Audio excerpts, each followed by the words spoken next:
Hi friends, welcome to our reading today. My name is Victoria and I am here in the Zen Den, in the physical, and I will be here all this weekend and all through next week. So if you're in town and want to stop by and say hello, I'd love to see you. Or if you've been wanting to book a reading here in the physical with me, I'd love to share that time and space with you. So yes, we are in the mid part, I'd say. Well, still the beginning, but it's getting middle of Libra, and we have the the moon finishing up in Cancer, we're moving into Leo. So in this time period, you may be feeling a lot of emotions coming up, a desire to beautify and balance your life. You may be, as the moon moves through Leo, you may be feeling that inner child wanting to come out and play. But there's also a strong force and energy behind accomplishing tasks, getting things done, finishing things up, tying up loose ends. Remember, after the sun goes through Libra, we go into Scorpio. And, the end of the month is when the veils are the thinnest, and it's the last harvest of the year. We have 3 harvests, and this one is the final harvest. So what are we finishing up? What are we closing out?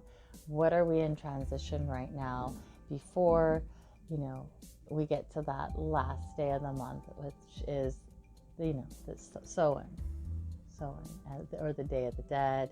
There's many different names for it.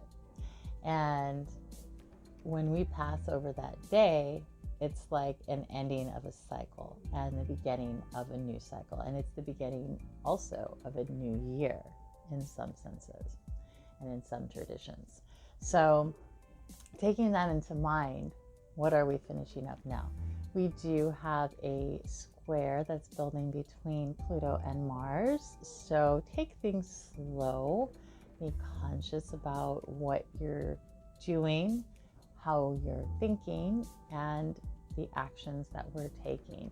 And we may notice a bit more intense energy around us and within us too, and the world around in general.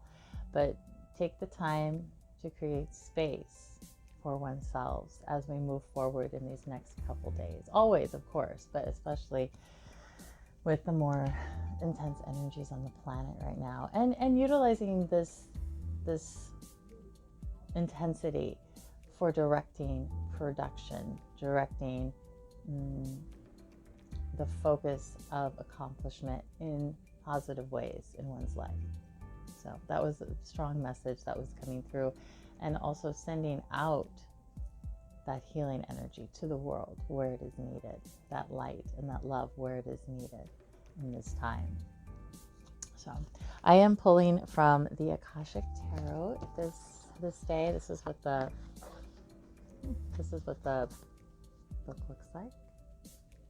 And so I already pulled the cards. So the first card today is going to be the 6 of Scrolls, the Sands of Time.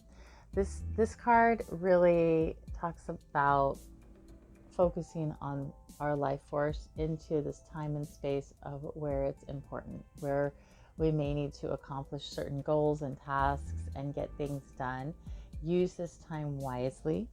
I'm going to go ahead and read a little bit from the book to kind of give you a little bit more idea of what the book says.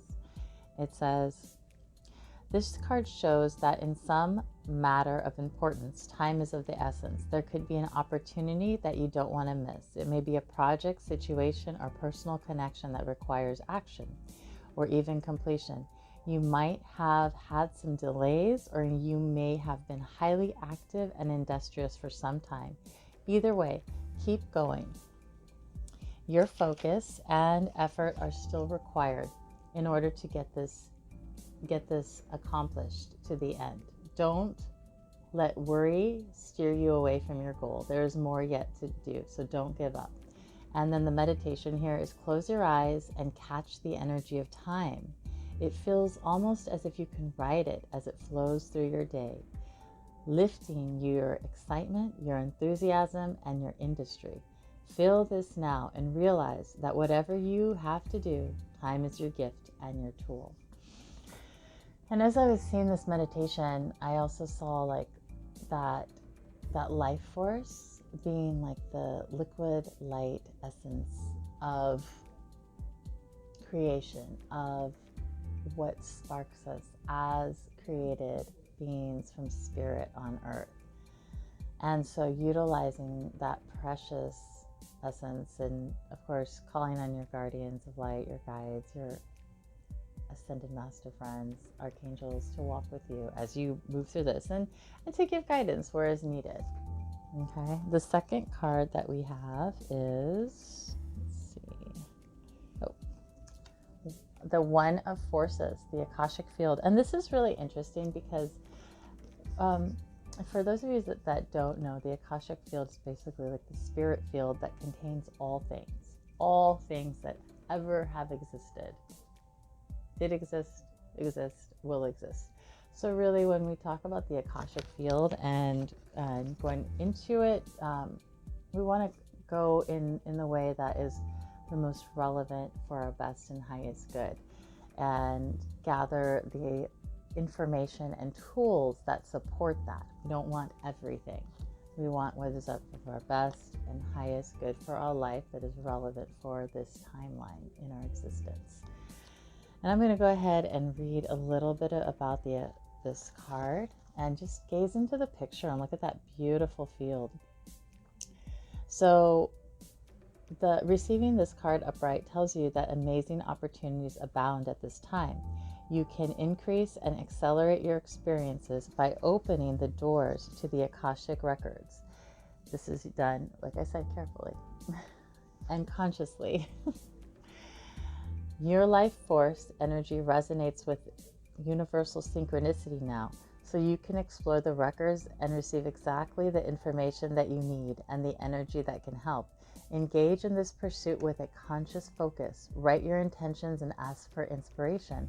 Meditate on the Akashic Field and visualize your goals. The universe is ready and willing to align with your heartfelt desires, and now is the time to make them happen.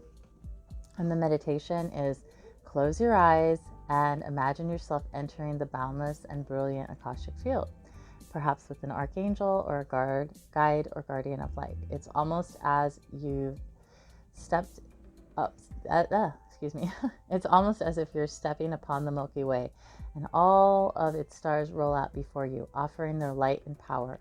Feel this profound force, igniting your dreams and lighting your way.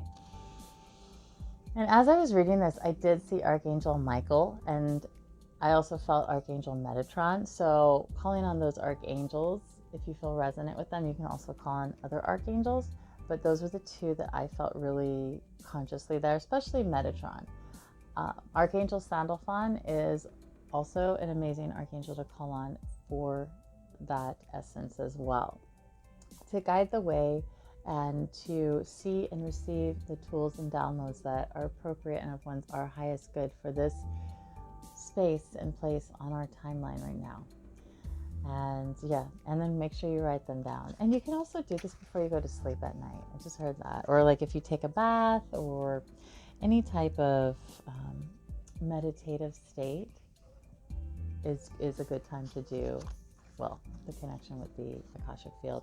Also, I'm seeing, you may imagine going into like a temple space in the field to receive that information. That may that I feel like that's speaking to somebody that's watching. So, and then the last card is the Garden, 5 of Roses. So 2 children play on a sunny, lush green garden. A boy shoots a slingshot, while a girl next to him watches a butterfly in the flowers with a magnifying glass. If children aren't a part of your life already, this card could show their arrival. It could also indicate that your children, even adult children, could become more of a focus for you. They may have some concerns of their own, but even so, opportunities for them to mend come easily now.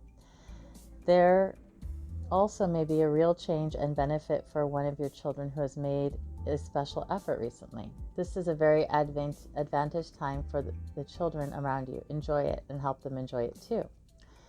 And the meditation is close your eyes and stepping into the garden, become the child you used to be in heart and mind. Let the child within you take a look around for one of the children in your life who is also playing. What new perspective do you have when the child you are meets the child around you, or the child around you? So this is really interesting. This is the inner, kind of like an inner child card, inner child message, and we do have the moon going into Leo in the next couple hours from like when I'm recording this. So that is a time to see what our inner child wants to bring up, see how we can play, see how we can make our daily tasks in life more playful, or give us little incentives. So like when we complete them, it's like, oh, okay, now I can play and do this, I like to kind of do that. I do have my North Node in Leo and my solar eclipse, so conjunct in Leo. And so I have to remember to give myself those little gifts and treats as I move along and make my accomplishments more playful rather than all like business, or need like task. My moon's in Aquarius, and so I just, sometimes I'm very just like, okay, I gotta do this, I gotta do that, I gotta do this, I gotta do that. And I sometimes forget to play. So, and be more lighthearted. So it's a good reminder for me too. So I hope that this was beneficial to you and you gained exactly what you needed from it. And like I said, I am in the shop and I would love to see you if you're in town. And other than that, I will see you next week on here, and many blessings and much love.